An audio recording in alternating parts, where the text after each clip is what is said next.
Registers reference instructions చూద్దాం. ఇవి ఒక కేటగిరీ ఆఫ్ ఇన్స్ట్రక్షన్స్. ఇవి డైరెక్ట్గా సిపియూని ఆపరేట్ చేస్తాయి. వీటికి మెమరీని యాక్సెస్ చేయకుండా వితౌట్ యాక్సెసింగ్ ద మెమరీ డైరెక్ట్గా సిపియూ రిజిస్టర్స్ని ఆపరేట్ చేస్తాయి. ఈ స్టేట్మెంట్ చూడండి, category of instructions that operate డైరెక్ట్గా on the CPU registers. So CPU రిజిస్టర్ని డైరెక్ట్గా ఆపరేట్ చేస్తాయి. దీనికి మెమరీతో సంబంధం లేదు. మెమరీని యాక్సెస్ చేయకుండానే డైరెక్ట్గా సిపియూ రిజిస్టర్స్ని ఆపరేట్ చేయగలుగుతాయి. వాటిని రిజిస్టర్స్ రిఫరెన్స్ ఇన్స్ట్రక్షన్స్ అంటారు. ఇంకోసారి చెప్తా, రిజిస్టర్ రిఫరెన్స్ ఇన్స్ట్రక్షన్స్ అంటే ఏం లేదు, విచ్ కెన్ 8 సిపియూ లోపల రిజిస్టర్స్ ఉంటాయా, ఆ సిపియూ రిజిస్టర్స్ని ఈ 8 రిజిస్టర్ రిఫరెన్స్ ఇన్స్ట్రక్షన్స్ ఉన్నాయో సిపియూ లోపల ఉన్న రిజిస్టర్స్ అన్నిటినీ ఇవి డైరెక్ట్గా యాక్సెస్ చేయగలుగుతాయి, డైరెక్ట్గా ఆపరేట్ చేయగలుగుతాయి. దీనికి మెమరీ యాక్సెసింగ్ అనేది అవసరం లేదు.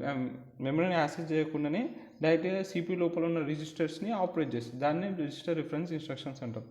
దాన్నే చెప్పిన. ఓకే, ఒకసారి ఈ స్టేట్మెంట్ చదవండి, మీకే అర్థమవుతుంది. సిపియూ లోపల ఉన్న రిజిస్టర్స్ని డైరెక్ట్గా ఆపరేట్ చేస్తున్నాయి, వాటికి మెమరీ యాక్సెస్ లేకుండానే.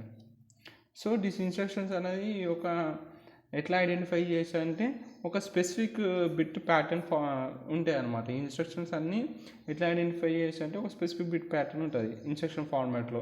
టిపికల్గా ఇలాంటి ఆపరేషన్స్ పర్ఫామ్ చేసాయంటే ఇవి రిజిస్టర్ రిఫరెన్స్ ఇన్స్ట్రక్షన్స్ ఎలాంటి ఆపరేషన్స్ పర్ఫామ్ చేసాయంటే క్లియరింగ్ కానీ, కాంప్లిమెంటింగ్ కానీ, shifting data within the accumulator or associated registers. So ఒక డేటా షిఫ్ట్ చేయాలంటే అక్యుములేటర్ లోపలనే, లేకపోతే అసోసియేటెడ్ రిజిస్టర్స్ లోపల దాని లోపల డేటాని షిఫ్ట్ చేయాలన్నా, కాంప్లిమెంట్ చేయాలన్నా, క్లియరింగ్ చేయాలన్నా, ఇలాంటి టైప్స్ ఆఫ్ ఆపరేషన్స్ పర్ఫామ్ చేస్తాయి ఈ రిజిస్టర్స్ రిఫరెన్స్ ఇన్స్ట్రక్షన్స్. వీటిని ఎట్లా ఐడెంటిఫై చేస్తావు, ఒక స్పెసిఫిక్ బిట్ ప్యాటర్న్ ఉంటుంది ఆ ఇన్స్ట్రక్షన్ ఫార్మాట్లో.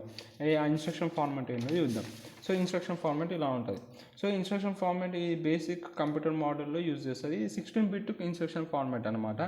ఏదైతే 0 to 11 బిట్ ఉందో అది ఆపరేషన్ స్పెసిఫై చేస్తుంది for the register reference instruction. So ఏదైతే రిజిస్టర్ రిఫరెన్స్ ఇన్స్ట్రక్షన్ ఉందో అది ఏ ఆపరేషన్ చేయాలనేది స్పెసిఫై చేసేది 0 to 11 బిట్లనే అయిపోతుంది. ఇక 12th బిట్ అనేది మోడ్ బిట్ అనమాట. I = 0 for the mode bit, అంటే మోడ్ బిట్ అని గుర్తుపెట్టుకొని నేను ఇక్కడ చెప్తా. సో ఇక బిట్ 13 నుంచి 15 వరకు అప్ కోడ్ అనమాట. అప్ కోడ్ అనేసి యాడా, సప్రెషనా, మల్టిప్లికేషనా, ఏ ఆపరేషన్ చేయాలనుకున్నది opcode. 13 to 15 bit opcode తీసుకుంటుంది for register and reference. So ఇది అర్థమైంది. ఇన్స్ట్రక్షన్ ఫార్మాట్ ఫర్ 16 బిట్ ఇది బేసిక్ కంప్యూటర్లో. 0 to 11 అని వచ్చేసరికి ఏ ఆపరేషన్ స్పెసిఫై చేస్తుంది. 12th బిట్ మోడ్ బిట్, 13 నుంచి 15 వరకు అప్ కోడ్ బిట్, ఏ ఆపరేషన్ చేయాలనుకునేది అప్ కోడ్ ఉంటుంది. ఓకే, ఇప్పుడు చూడండి ఇక్కడ నేను రాసిన యాడ్ మోడ్. సో ఇది అడ్రసింగ్ మోడ్. ఇక్కడ రాసిన, ఇక్కడ రైట్ సైడ్ నుంచి లెఫ్ట్కి రండి. సో 0 to 11 ఏంటిది, ఏమని చెప్పిన ఇది ఏ ఆపరేషన్ పర్ఫామ్ చేయాలో చెప్తుంది. ఇక 12th బిట్ అనేది వచ్చేసరికి అప్ కోడ్. 12th బిట్ అనేది అప్ కోడ్. ఇక్కడ 11 నుంచి 0 నుంచి 11 వరకు ఇదంతా ఒకటి. ఇది ఆపరేషన్ ఏ ఆపరేషన్ చేయాలో చెప్తుంది. తర్వాత 12th అనేది మోడ్ బిట్. ఈ మూడు వేసిన ఇది అప్ కోడ్ బిట్స్.